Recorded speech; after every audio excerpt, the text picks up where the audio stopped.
What's going on, everybody? Tech here, coming back at you with another video. In this video, we're going to be doing a quick comparison between the Motorola Moto G Power 5G and the Google Pixel 6a. Now, as always, if you do end up wanting to learn more about either phone individually, be sure to check out the description where we'll be linking to several other videos about them, as well as some information about pricing, availability, and some of my favorite smartphone accessories. But with that being said, let's get into it. So with the Moto G Power 5G, we're getting a 6.5-inch 120Hz IPS LCD display with a 1080p resolution, a PPI of 405, and a 20:9 aspect ratio. With the Google Pixel 6a, we're getting a 6.1-inch OLED display with a 1080p resolution as well, a PPI of 429, and a 20:9 aspect ratio. So in general, both phones have really good displays and they're pretty similar in some ways, but I guess the most obvious difference here is that with the Moto G Power 5G at 6.5 inches versus again 6.1 inches with the Pixel 6a, the Moto G Power is quite a bit larger, which does tend to be a good thing when you're on your phone a bit more, especially doing something like reading, for example, where you want things to be a bit larger and easier to see. So if you are in that kind of situation, then you might want to go with the Moto G Power. But at the same time, at 6.1 inches, the Google Pixel 6a is a bit more compact, and honestly, when it comes to phones like this, you don't really find phones this small anymore. I mean, I guess you do, there are plenty of phones out there, but if you are looking for a more compact device, they're not really as common. I feel like at this point in 2023, most manufacturers are favoring the larger displays like the Moto G Power. So if you are looking for something a bit more compact, the Pixel 6a might actually have an advantage there. In addition to this, keep in mind with an OLED display, the Pixel 6a is going to get a bit brighter, the colors are a bit more vibrant, and the viewing angles are a lot better. So if you're like outside in the sun, for example, or really in any kind of bright area, the Pixel 6a will be a lot easier to see. And the other difference here is that with the Moto G Power, with the 120Hz refresh rate versus a standard 60Hz with the Pixel 6a, the movement on the screen with the Moto G Power 5G is going to be a bit faster and smoother, making the phone feel a bit more premium to use. So yeah, in general, both displays here are pretty good, but they do have their differences and it really depends on personal preference. But at the end of the day, if you are consuming a good amount of content, in my experience, you're really not going to go wrong with either. Now for storage, with the Moto G Power 5G, we're getting 256GB of internal storage with microSD card expansion, and with the Pixel 6a, we're getting 128GB, and unfortunately, this phone does not have microSD card expansion. Now, one thing I do want to point out here is that with the Moto G Power 5G, this phone in my hand is the factory unlocked version, and while I don't think any US carriers have it at the moment, once they do, which I'm sure they eventually will, the storage is probably going to be a bit different, but still regardless, I can't imagine even the carrier version like Cricket, for example, having less than 128GB, and even then, it's still going to have microSD card expansion, which is definitely an advantage over the Google Pixel 6a. But for the purpose of this comparison, this Moto G Power 5G in my hand again does have 256GB, which is double the storage of the Google Pixel 6a. So if you are looking for a phone that has a lot of storage while still being pretty affordable, then between the two, the Moto G Power 5G will be a better choice. For security features, both phones have fingerprint scanners. With the Moto G Power 5G, it's right here on the power key, and with the Google Pixel 6a, it's in the display. And in addition to this, the Moto G Power 5G also has Face Unlock, whereas unfortunately the Pixel 6a doesn't. But starting with the Moto G Power 5G, let's try out the fingerprint scanners. There we go, one more time. And there we go. And now for the Pixel 6a. There we go, one more time.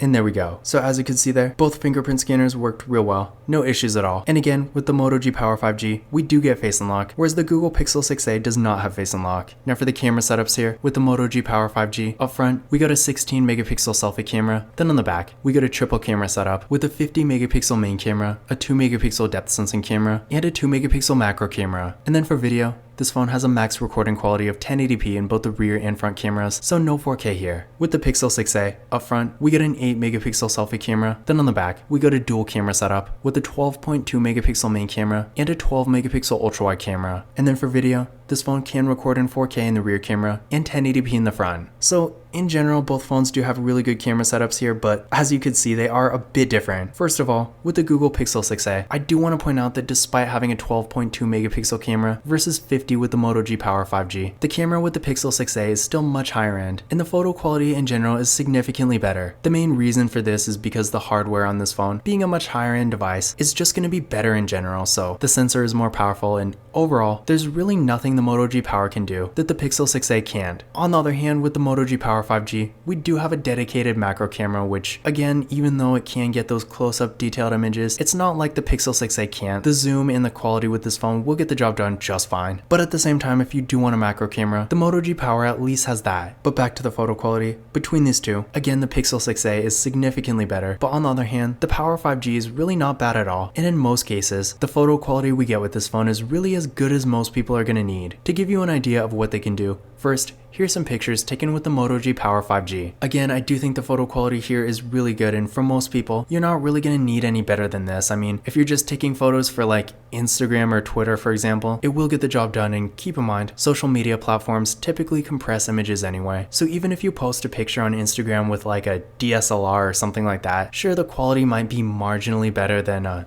budget smartphone or something, but at the same time, it's probably not going to be that much better to the point where it's really necessary. So in general, if you're looking for a phone for more casual camera use and you don't really care about having an ultra wide camera or recording 4K videos, then in that case, the Moto G Power 5G will get the job done just fine. And then here's some pictures taken with the Google Pixel 6a. You can most likely tell here, these photos look quite a bit higher quality and just more professional in general. So again, while I feel like when it comes to regular camera use, most people are not really going to need something better than the Moto G Power 5G. If you're really into taking pictures and that's really one of the main things you're doing with your phone, then in that kind of situation, I do think it might justify getting something like the Google Pixel 6a instead. But again, for average use, the Moto G Power 5G will be perfectly fine. And again, keep in mind, the Google Pixel 6a does have an ultra-wide camera and it can record 4K videos too. So when it comes to features, there is that difference too. Now for the RAM and processor, with the Moto G Power 5G, we're getting 6GB of RAM with the MediaTek Dimensity 930 processor. With the Google Pixel 6a, this phone is also getting 6GB of RAM with the Google Tensor processor. Now between the two, keep in mind with the Google Pixel 6a, this is really more of an entry-level flagship phone, whereas with the Moto G Power 5G,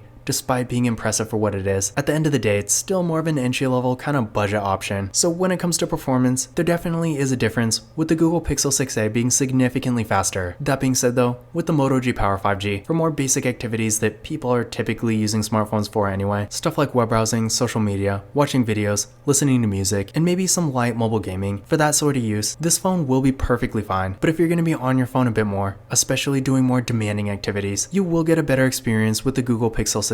Now I did run a benchmark test on each phone using Geekbench 6, and here are the results I got. So as you can see here, the Pixel 6a has a significant advantage. So again, if you want the faster phone between the two, definitely keep this in mind. But again, with the Moto G Power 5G, in my experience, it's definitely not bad. So what I recommend doing is running this test on your current phone and then comparing your results to these, and that's going to give you a better idea of where these phones stand performance-wise compared to your current device. Because depending on what you have, one or both of them may or may not actually be an upgrade. But if you're coming from more of a lower end device anyway, I feel like the Moto G Power 5G will probably be good enough. But if you're coming from maybe an older flagship phone already, then in that case, you might want to go with the Google Pixel 6a instead. Now for the batteries, the Moto G Power 5G has a bit of an advantage with a 5000 mAh battery supporting 15W fast charging versus the Pixel 6a with a 4410 mAh battery supporting 18W fast charging. And I do also think it's kind of interesting to note that with the Google Pixel 6a, despite I guess technically being a flagship phone, this phone does not have wireless charging, which I thought was kind of weird because pretty much every phone like this does. But beside the point, since the Moto G Power 5G doesn't have it either, when it comes to the battery, clearly here with a noticeably larger battery, the battery life with the Moto G Power 5G is going to be better in general. And also keep in mind with the Google Pixel 6a, I haven't actually experienced this, but since so many other people have, I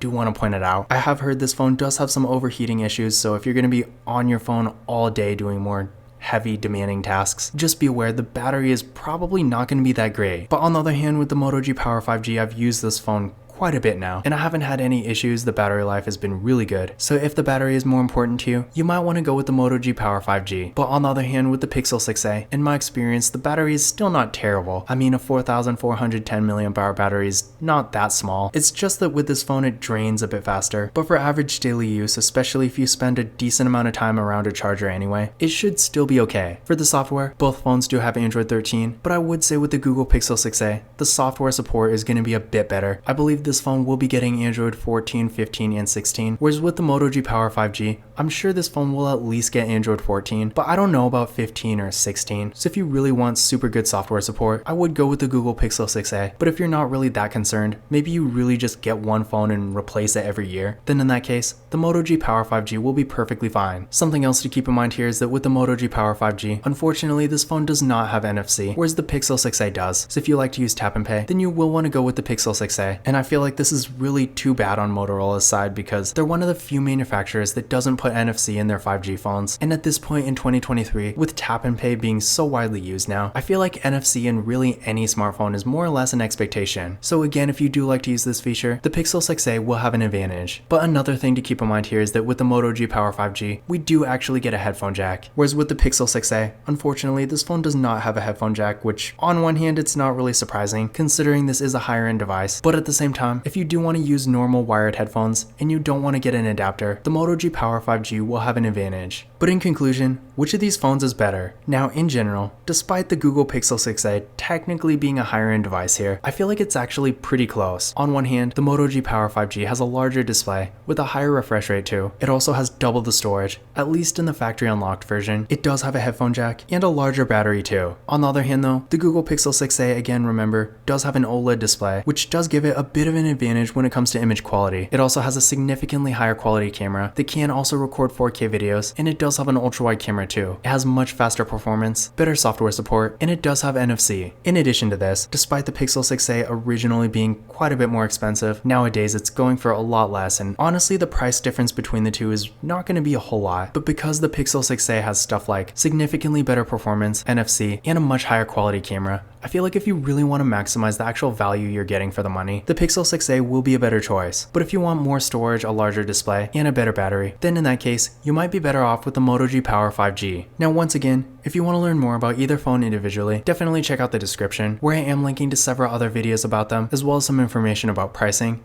availability, and some of my favorite smartphone accessories. But that's it for this video. If you enjoyed it and found it useful, be sure to give it a thumbs up and hit that subscribe button. Don't forget to follow Kalibas Tech on Twitter and Instagram. And as always, I will see you in the next video.